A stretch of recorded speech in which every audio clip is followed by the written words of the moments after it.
Sa panahon ng kalamidad, nasusubok talaga ang pagkamalikhain ng mga Pilipino. Sa May Kawayan, Bulacan, isang improvised rescue vehicle ang ginawa ng isang grupo pang sagip sa mga kababayan nilang stranded sa baha. May ulat on the spot, si Bam Alegre. Bam? Pia, makatapos ang 3 araw dito sa May Kawayan, Bulacan, nakapagubad na tayo ng jacket dahil sumisikat ng araw, magandang development yan.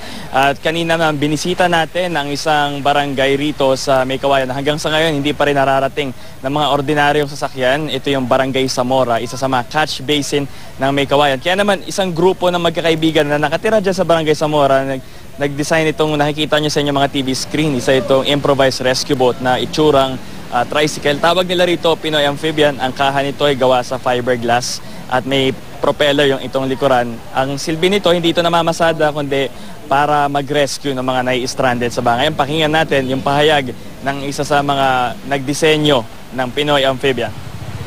Dahil po sa baha, kagaya ng narang undoy nga, baga medyo mabilis siyang makapunta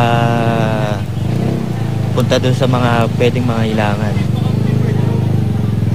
Diya sa inaharap, plano nilang pagandahin yung disenyo at gaman ito ng improvised solar panel. Samantala, dito sa ating remote point sa MacArthur Highway, bagamat nararamdaman na nga yung pagsilip ng haring araw, nararamdaman pa rin yung epekto ng high tide dito sa kahabaan ng kalsadang ito na may 4 na lane.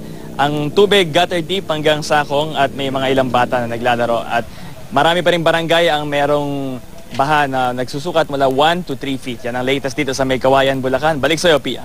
Maraming salamat, Bam Alegre.